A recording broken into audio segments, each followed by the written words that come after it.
Hello, मैं फिर हाजिर हूँ एक और रिव्यू के साथ। और जो बात है राइट नाउ, हम रिव्यू कर रहे हैं drama for Karachi people. Yes, including me. जो आप हम सब लोग कराची से हैं, ये ड्रामा उन्हीं के लिए बना है। अगर आप कराची को रीलिव करना चाहते हैं, अपने चाइल्डहुड को, अपने टीनेज ईयर्स को जो आपने कराची में स्पेंड किए हैं, और अब आप कराची से बाहर हैं या आप मुल्क से बाहर हैं, ये ड्रामा बना कराची में है और कराची वालों के लिए बना है। हर चीज आपको याद कराएगी कि जो आपने एक्सपीरियंस किए हैं Karachi life as a teenager, as a kid, अपने अम्मा अब्बा के साथ, अपने दादा दादी के साथ, आपने हर चीज ये एक्सपीरियंस की हुई है। अगर आपने कराची में आप लोग बड़े हुए हैं, आपने कराची में पढ़ाई की है जस्ट लाइक मी, तो ये ड्रामा हम सब के लिए बना। It is just looking like कि आप अपना चाइल्डहुड टीवी पे देख रहे हैं। इतना अच्छा ड्रामा बनाया है ये बिग बैग एंटरटेनमेंट वालों ने। परवरिश इसका नाम है। 7 और 8 एपिसोड में रिव्यू कर रही हूँ उस वक्त। अगर आपने नहीं देखी, please go to my channel and review, watch the reviews of from 1 to 6। And this drama is for Karachi people. Yes sir. So मेरा फेवरेट इसमें है कजन्स का इंटरेक्शन जो हो रहा है ड्रामे में। जो कजन्स आपस में कुत्ते बिल्लियों की तरह लड़ भी रहे हैं, एक दूसरे के साथ एंजॉय भी कर रहे हैं, just like the cousins we have. हम सबके अपने ऐसे कजन्स हो चुके हैं, हम लोग जो बड़े हुए हैं कराची में।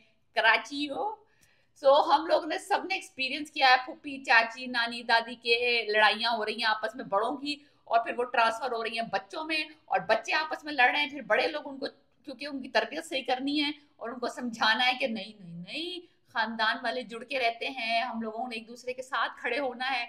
और फिर वो आके सुलह करवाते हैं बच्चों में, बिकॉज वो उनकी लड़ाइयाँ फिर हम लड़ रहे होते हैं। एनीवेज, इतने कोई स्वीट कजन्स हैं, आपको हर सीन में लगेगा यार ये तो मेरे साथ ही हुआ था।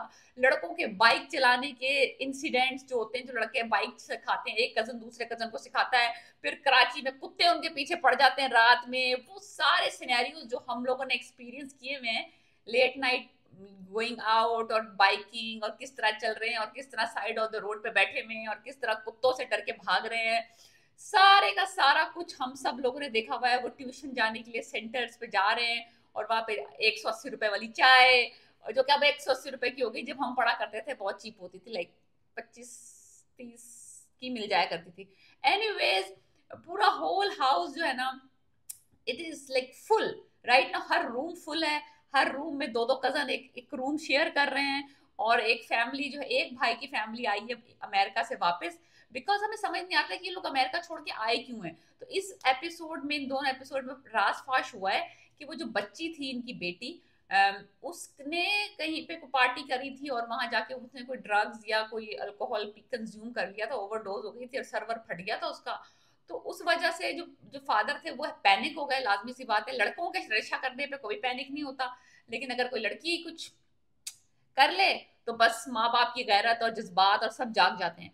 सो वही बात हुई है इस ड्रामे में भी। वो जो है, वली की जो बहन है, वो आप डिस्कस कर रही है कि तुम्हारी वजह से मेरे साथ ये प्रॉब्लम हुई है, तुम्हारी वजह से हम ये छोड़ के आए अमेरिका, और अब तुम ही नहीं जाना चाहती अमेरिका वापस, और तुम वहां पे भी जलील करवा के आई हो हमारे। तो वो बच्ची आगे से कहती है, तुमने भी तो किया था नशा, तुम भी तो, तुम्हारी भी तो गर्लफ्रेंड्स थी, तुमने भी तो सारी एक्सपेरिमेंटेशन की थी, उस वक्त तो माँ बाप की गैरत नहीं जागी थी, उस वक्त तो वो मुल्क छोड़ के नहीं आए थे। मैंने एक दफा क्या ही मुझसे गलती हो गई, और सब लोग मुल्क छोड़ के सब आके मुझे यहाँ ब्लेम कर रहे हैं, और अब मैं वापस नहीं जाना चाहती तब मुझ पे ब्लेम कर रहे हैं। सो वली और उसकी बहन की जो डायनामिक्स है, वली जाना चाह रहा है, बहन नहीं जाना चाह रही है। बहुत रियलिस्टिक अप्रोच दिखाई है इस ड्रामे में, कि जिस तरह से वाकई में होता है, बहन भाइयों में मुश्किलात हो रही होती हैं, एक भाई को दूसरे भाई के लिए कॉम्प्रोमाइज करना पड़ता है, या बहन को भाई के लिए कॉम्प्रोमाइज करना पड़ता है, और वो कितने पिस्ट होते हैं सारे टीनेजर्स, हार्मोन्स। और वो जो है ना, एक ऊपर से उसकी ब्रेकअप हो गया, वो जो उसकी गोरी गर्लफ्रेंड थी उसने उसको छोड़ दिया वली को।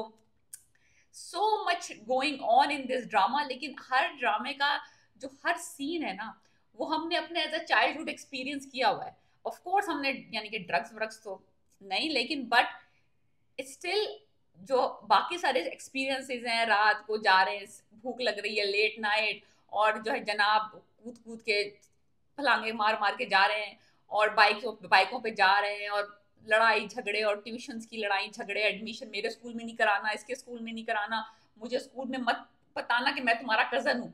ये भी हो चुका है इस ड्रामे में। वो कजन उसकी आई है उसके समीर के स्कूल में, और वो उसको दरवाजे पे कह रहा है, खबरदार जो तुमने यहाँ पे बताया है किसी को कि मैं तुम्हारा कजन हूँ, मेरा यहाँ एक औरा है। ये हमारे सबके साथ हो चुका है। जब हम जाते हैं किसी कजन के साथ कॉलेज में, मैं भी गई हूँ किसी कजन के साथ कॉलेज में, they will do not say that I am your cousin. Same exact situation, so cute, I am telling you. अगर आप कराची में बड़े हुए हैं या फिर किसी और सिटीज का, I don't know, but I, Karachi में अगर आप बड़े हुए हैं, ये ड्रामा हम लोगों के लिए बना है टू रीलिव आवर चाइल्डहुड। हम इसके जरिए अपना चाइल्डहुड में दोबारा जा सकते हैं, इंजॉय कर सकते हैं जहां भी हम रह रहे हैं।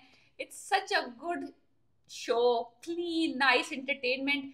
आई रियली रियली अप्रिशिएट इस तरह के ड्रामे जो हम पूरी फैमिली के साथ बैठ के, किसी के साथ बैठ के भी शेयर कर सकते हैं, और we get such a good entertainment. मैं हंसती रहती हूँ जब वो बंदा अब्दुल हसन जो है वो आता है, समीर जिसका मेरा फेवरेट कैरेक्टर है, वो इतना क्यूट ट्रे लेके आ गए, वो जी दरवाजों खोलने, वो बीवी बने हुए, और वो कह रहे इतनी आधी नंगी जो बैठी हो ना, कमरे में ही रहना, मेरे लिए ही नंगी हो ना, बाहर नंगी ना आ जाना।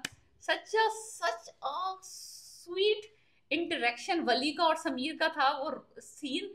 जब ये दोनों बॉयज इकट्ठे होते हैं ना, दैट्स मेरे लिए वो सीन जो है ना वो बेस्ट है।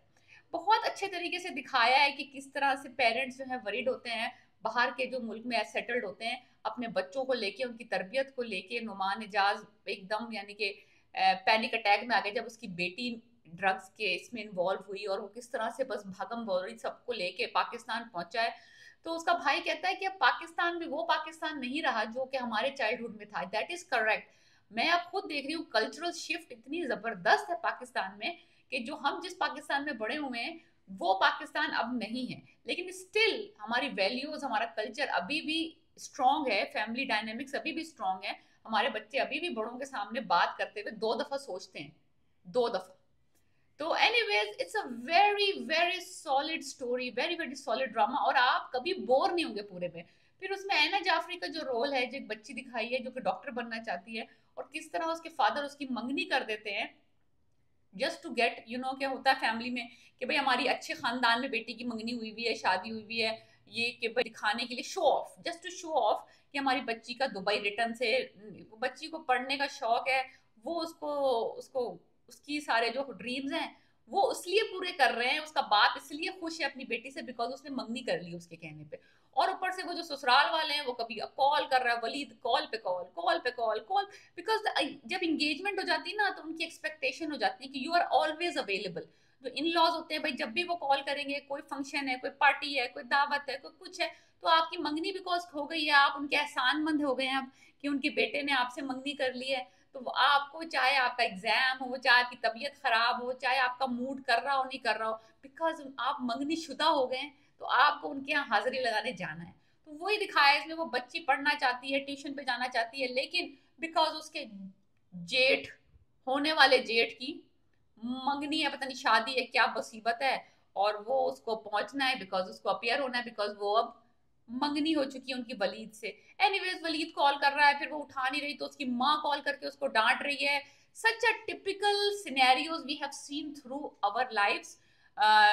पर्टिकुलरली जो यंग बच्चियों की शादियां करने के लिए लोग मंगनियां करवा देते हैं, उसके बाद ये सारी प्रॉब्लम्स होती हैं because they are not mature enough to deal with these kind of relationships. लेकिन पेरेंट्स को आग लगी हुई होती है कि भाई बच्ची बस अपने पाँव पे भी खड़ी ना हो, पढ़ाई ना करे, कुछ ना करे, बस वो दिखने लग जाए बेचारी कि वो थोड़ी बड़ी हो गई है, तो उसकी मंगनी कर दो बस, ताकि वो एक एक निकले पिंजरे से और दूसरे पिंजरे में चली जाए, वो कोई अपनी इंडिपेंडेंट लाइफ ना।